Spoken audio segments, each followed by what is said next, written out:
دوستو آپ سب کو جان کر حیرانگی ہوگی کہ یہودیوں کے جسموں سے ہمیشہ گندی بدبو کیوں آتی ہے اور 70,000 یہودیوں کو مار کر دوبارہ زندہ کیوں کیا گیا تھا۔ بسم اللہ الرحمن الرحیم۔ السلام علیکم ورحمۃ اللہ وبرکاتہ۔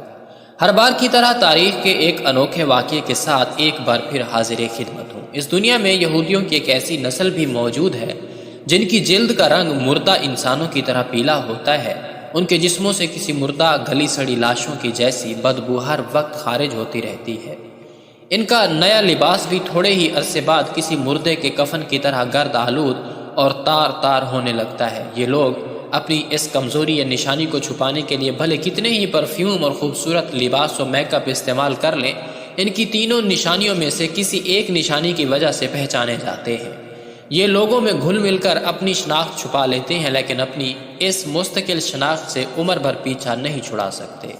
یہ ایک عذاب یافتہ قوم ہے جو ہزاروں سال پہلے دنیا میں آئی تھی، لیکن اپنی بدعمالیوں اور پیغمبر کی صریح نافرمانی کی وجہ سے، اللہ کے احکامات کی خلاف ورزی کرنے کی وجہ سے ایک انوکھے اور بدترین عذاب کا شکار ہو گئی تھی۔ یہ واقعہ کچھ یوں ہوا تھا کہ حضرت موسیٰ علیہ السلام کے بعد کی بات ہے، جب ایک پیغمبر یہودی قوم کے ایک بڑے شہر کی طرف بھیجے گئے تھے۔ جیسا کہ تاریخ میں یہودیوں کا شروع سے ہی وتیرہ رہا ہے کہ یہ اللہ تعالیٰ کے سخت نافرمان رہے ہیں، صرف اس ایک قوم کے مختلف شہروں اور قبیلوں کی اصلاح کے لیے ایک ایک وقت میں سینکڑوں کی تعداد میں پیغمبر اور نبی بھیجے جاتے رہے۔ کہا جاتا ہے کہ پیغمبروں کی کل تعداد میں سے 90% پیغمبر یعنی کہ 1,00,000 سے زائد صرف یہودیوں کی طرف بھیجے گئے تھے۔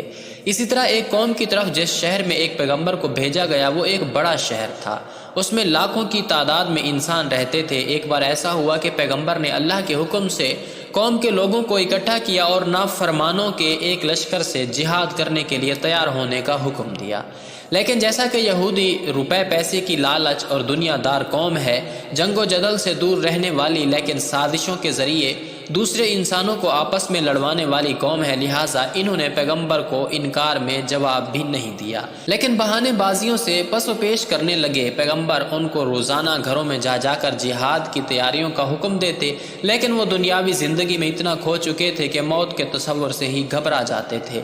وقت گزرتا رہا، وہ اللہ کی طرف سے آنے والے اس حکم سے بالکل بے نیاز ہو گئے۔ ان پر اللہ کی طرف سے عذاب لانے کا فیصلہ کر لیا گیا۔ ایک روز ان میں طاعون کی وبا پھوٹ پڑی اور روزانہ درجنوں افراد موت کے منہ میں جانے لگے۔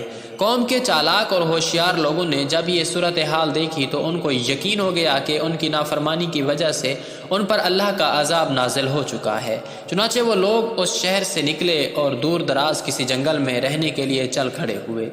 وقتی طور پر جگہ تبدیل کرنے کی وجہ سے وہ طاعون کے مرض سے بچ گئے۔ اس پر انہوں نے فیصلہ کیا کہ وہ اسی جنگل میں اپنے بچوں، دوستوں، ساتھیوں اور رشتہ داروں کے ساتھ اس وقت تک مکین رہیں گے جب تک ان کے شہر میں طاعون کا عذاب ٹال نہ جائے۔ ابھی ان کو وہاں رہتے چند ہی دن گزرے تھے کہ ایک دن اللہ تعالیٰ نے ایک فرشتے کو بھیجا اور یوں ان کی چالاکی اور عقل ان کے کام نہ آئی، ان پر عذاب پہنچ گیا۔ فرشتہ ایک بلند پہاڑ پر کھڑا ہوا اور اس نے ایک ایسی خوفناک چنگھاڑ کی آواز نکالی کہ جس نے وہ آواز سنی دہشت اور خوف سے ہوش و حواس کھو بیٹھا۔ اس کے بعد فرشتے نے ایسی گونجدار آواز میں پکارا، موتو یعنی مر جاؤ۔ اس کے یہ الفاظ ادا ہوئے ہی جہاں جہاں پر وہ یہودی موجود تھے وہیں پہ ہی گر گئے اور اسی وقت ان کی روحیں ان کے جسموں سے پرواز کر گئیں۔ ان میں سے کوئی بھی بیمار نہیں تھا، یہ لوگ سبھی کے سبھی نارمل اور صحت مند تھے۔ ان کی تعداد تقریباً 70,000 کے لگ بھگ تھی۔ جنگل کے اندر جہاں یہ رہائش پذیر تھے وہاں پر لاشیں ہی لاشیں پڑی تھیں، جن میں بچے، بوڑھے، عورتیں سبھی شامل تھے۔ بے جان ہو کر اوندے منہ زمین پر کیڑے مکوڑوں کی طرح بکھرے پڑے تھے۔ پورے جنگل میں کوئی ایک انسان تک نہیں بچا تھا۔ حیرت کی بات یہ تھی کہ ان کے قریب کوئی درندہ اور جانور بھی نہیں آ رہا تھا، جس کی وجہ سے چند روز بعد ان کی لاشیں گلنے سڑنے لگی تھی۔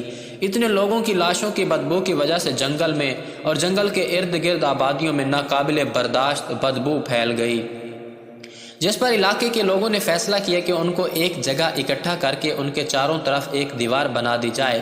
کچھ وقت گزرا، ایک روز اس قوم کے پیغمبر اسی جنگل میں سے گزرے تو انہوں نے اپنی ہی قوم کے ہزاروں افراد کا یہ عبرت ناک انجام دیکھا تو ان کا دل بھر آیا۔ تب وہ سجدے میں گر کر رونے اور گڑ گڑانے لگے۔ وہ دعا مانگنے لگے کہ اے اللہ، یہ نادان تھے، ناسمجھ تھے، لیکن یہ میری قوم کے لوگ تھے، ان سے مجھے پیار تھا، ان کے بغیر اب میں بالکل اکیلا رہ گیا ہوں۔ اگر یہ زندہ ہوتے تو میں ان کو تبلیغ کر کے نافرمانی سے بچانے کی کوشش کرتا۔ اے اللہ، تو میری فریاد قبول کر لے اور ان کو دوبارہ زندہ کر دے۔ آپ کے پاس فرشتہ وحی لے کر آیا۔ فرشتے نے کہا کہ اے پیغمبر، اللہ تعالیٰ فرما رہا ہے کہ آپ ان لاشوں کو جن کی اب ہڈیاں بھی بکھر چکی ہیں، اور ان کو کہیے کہ اے ہڈیوں، کہ اللہ تم کو حکم دیتا ہے کہ تم الگ الگ ہر ایک انسان کی ہڈیاں جمع ہو جائیں۔ آپ نے جب یہ الفاظ ہڈیوں کو مخاطب کر کے ادا کیے تو تنکوں کی طرح بکھری ہڈیاں ایک ایک جگہ پر ایک مکمل ڈھانچے کی شکل میں اکٹھی ہونے لگ گئی۔ ایک ایک انسان کا ڈھانچہ دوسرے سے الگ ہو گیا۔ ایک ایک انسان کا ڈھانچہ صرف اپنی ہڈیوں کے ساتھ دوسروں سے الگ الگ ہو چکا تھا۔ ایک بار پھر فرشتہ حاضر ہوا اور اللہ کا پیغام دیا کہ آپ پھر ان سے کہہ دیجئے کہ اللہ تم کو حکم دے رہا ہے کہ تم اپنے اپنے ڈھانچوں پر گوشت پہن لو۔ اللہ کا یہ حکم سنتے ہی ہڈیوں پر گوشت جمع ہونے لگا۔ جب سبھی 70,000 ڈھانچوں پر گوشت چڑھ گیا تو پھر فرشتے نے کہا کہ ایک بار پھر ان کو کہیے کہ اللہ حکم دے رہا ہے کہ تم سبھی کے سبھی زندہ ہو جاؤ۔ جیسے ہی پیغمبر نے حکم دیا تو سبھی لاشیں زندہ ہونے لگی۔ یہ انسانی تاریخ کا انوکھا اور حیرت انگیز واقعہ تھا کہ ایک نہیں، دو نہیں، 10 نہیں یا چند 100 نہیں، بلکہ 70,000 انسان جو مر چکے تھے ایک بار پھر زندہ ہو چکے تھے۔ لیکن ان کی عذاب کی نشانی کے طور پر ان میں ایک تبدیلی آ چکی تھی جس کے آثار آج بھی موجود ہیں۔ وہ تبدیلی یہ تھی کہ ان کی جلد کا رنگ کسی مردہ انسان کی لاش کی طرح پیلا زرد ہو چکا تھا، جس طرح 10-15 دن بعد کسی لاش کے جسم کا سارا خون خشک ہو چکا ہوتا ہے اور خون کے بغیر جلد بالکل پیلی پڑ چکی ہوتی ہے۔ ان انسانوں کی جلد کا رنگ ایسے ہی پیلا ہو چکا تھا، لیکن وہ صحت مند اور زندہ تھے۔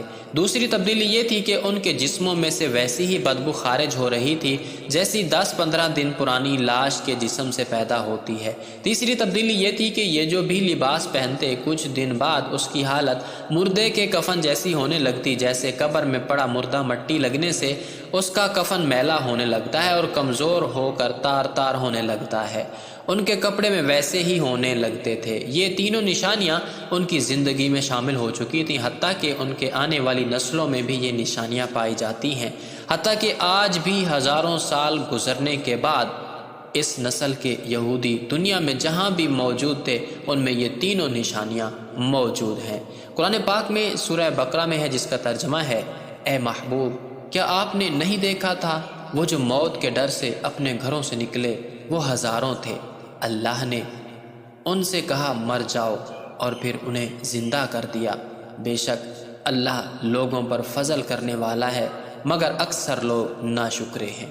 اللہ رب العزت سے دعا ہے اللہ رب العزت ہمیں صراط مستقیم پر چلنے کی توفیق عطا فرمائے، آمین یا رب العالمین۔